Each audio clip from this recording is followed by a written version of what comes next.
Back up. Let me start here.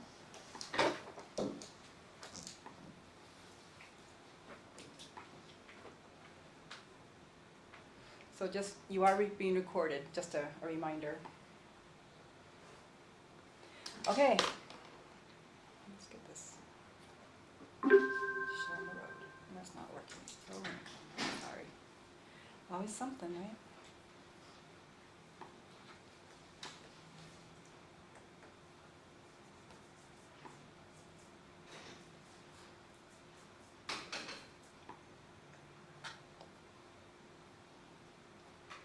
Okay, and it's not coming up.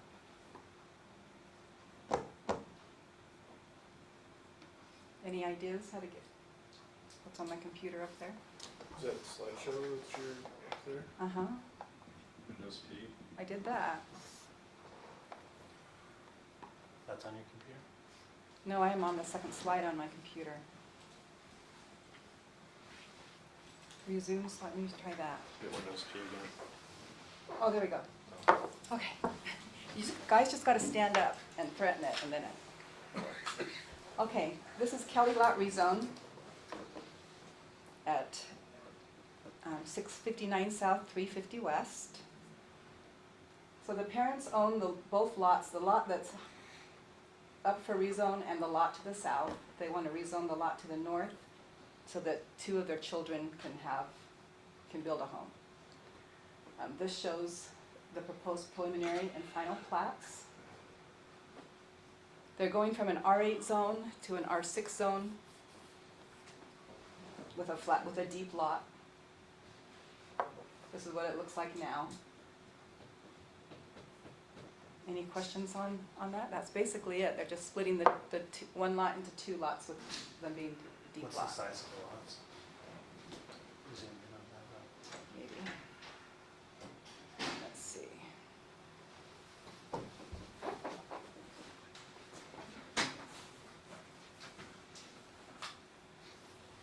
It's not really responding to what I'm doing. So the lot 1 is 7,464 square feet. Lot 2 is 7,555 square feet. And they're going R6 because They're of the going to lot. R6. They really could do R6.5 if they wanted to. They have 87 frontage, and so even if they cut the 20 feet off, they're keeping the easement with lot 1. So they have frontage and size. I don't know what they're going with 6, but that's what they wanted to do for the R6. So the minimum lot size on an R6 zone is 6,000 square feet with 60 feet of frontage. So they have 7,400 and 7,500 square feet and 87 feet of frontage, so they just want to do it to R6. Any questions? Don't hear any. Okay. Was everybody in favor of this moving forward? As a zone? Is it As a zone change, yeah. Not the plats though, but yeah, the zone change are fine. Okay. Is any opposed moving forward? Do we need a motion? Or do you want to bring a motion? Sam, do you have a motion for us? I'll make a motion that we move forward with the staff supports the concept of the zone change from an R8 to an R6 for Kelly's rezone. Second. Okay. All in favor? Say aye. Any opposed? And I can't get my computer to work, sorry. I'm off of it. I need to resume slideshow. Okay, phew, that's what you wanted to say, okay. I also forgot, we need to approve the minutes from May 2nd and May 9th, because we didn't do that before. Should we do that now, or should we keep going and do that at the end? Let's do it at the end. Okay, I'll put stars so we don't forget. Okay, Rolling Sand, Plat A, on 1765 South Sand Hill Road. They want to split into two lots with a deep lot. They're not rezoning, they're just splitting one lot, keeping it in the same zone, just splitting it to lot 1 and lot 2. They'll have a 20-foot wide concrete driveway easement to the rear. So we're adding lot 3 because they're taking some of the property. The property lines are a mess down there, and that's just cleaning up some of the property lines between those two lots. So Dave Lund wanted to include lot 3 in Lot this. 3 is being included because that outside boundary for that subdivision is being adjusted. So because of that, we need to include them into this subdivision plat. And they're okay with that, obviously. Yeah. Okay. They'll have to sign the plat, so they have to be. There's plenty size-wise down this year. No. It's an R8 zone, we have 13,000 square feet on the lot sizes. This is what the proposed plat would look like. Utilities. And this is what it looks like now.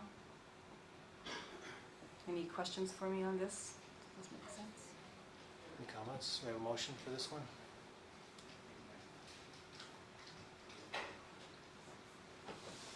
So I'll move that we approve this, or recommend that we approve this. Do I get a second? I'll second. All in favor? Aye. Any opposed? All right, Bastion property.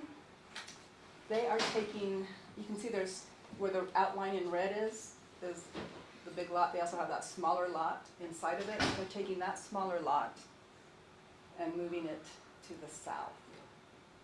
So you can see the preliminary plat here. It's moved from the north down to the south end of the property. This is in the R8 zone also.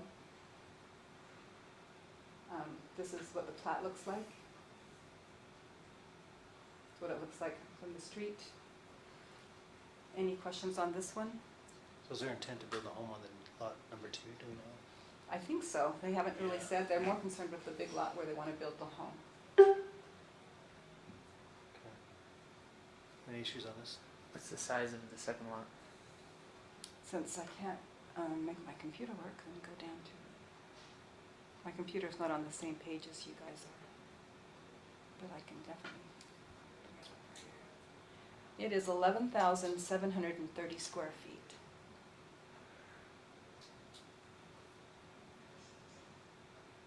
Is that R8?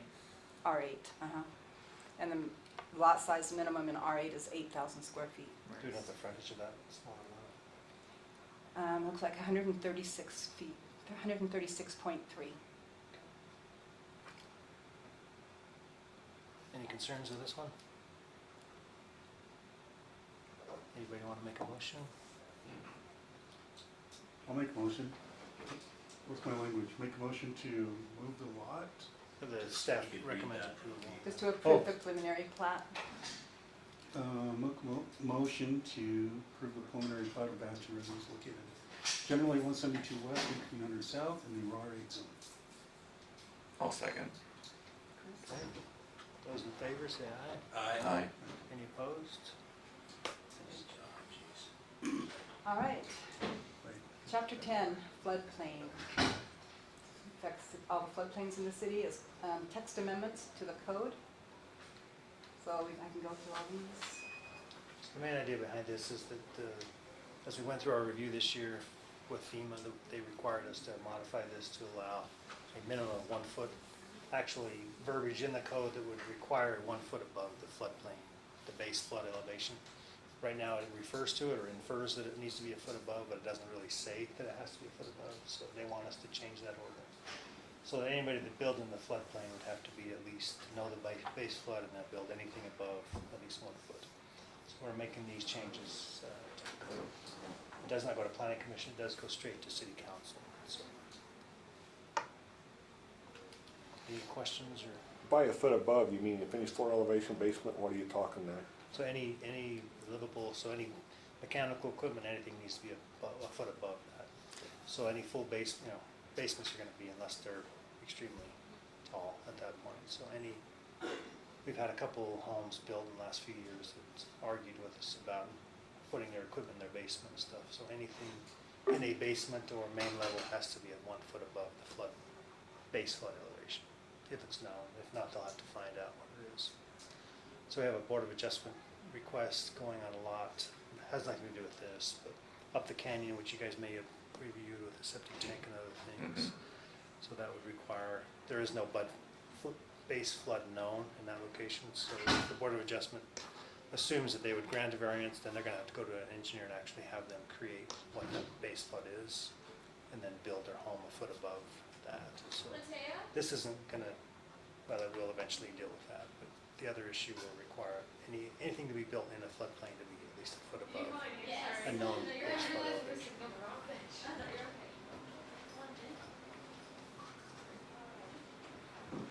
Actually, need to leave the door open. Hmm? We need to leave it open. Oh, we do? Open. Okay, I was thinking it'd interfere with the recording. There's a, because it's public. So any other questions on this?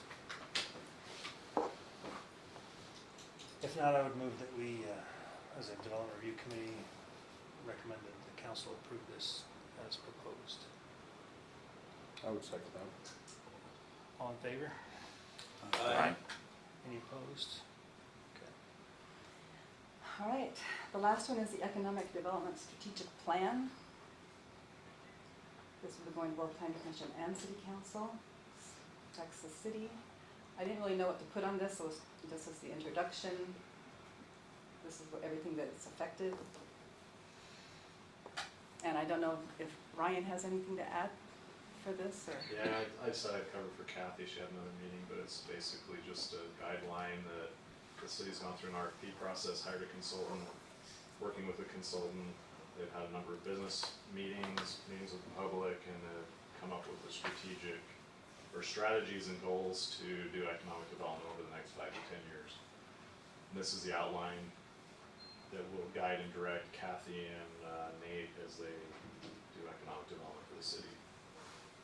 So this is also part of the general plan and is adopted as a chapter in the general plan.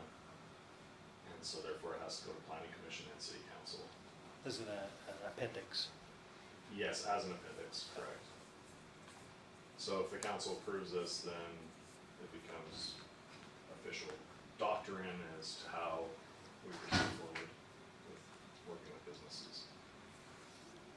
So that's why it's here and how it impacts planning or land use is because it's part of the general plan.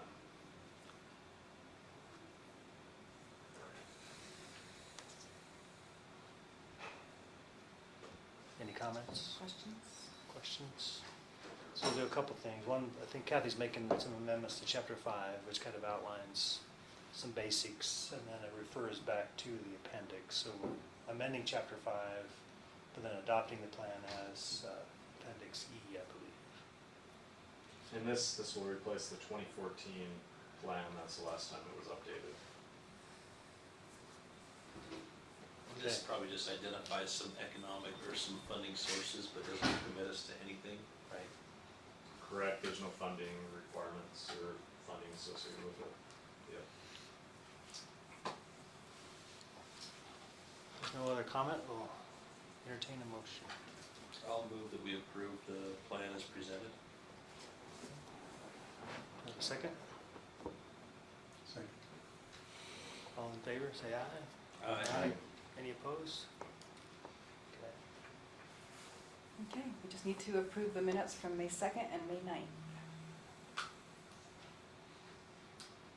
I'll make a motion to approve the minutes from May 2nd. Any second? I'll second that. All in favor, say aye. Aye. Any opposed? Okay.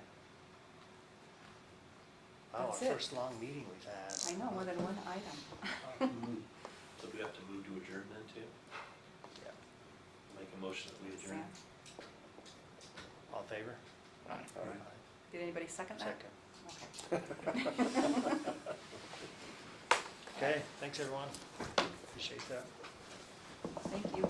And watch out for the cord.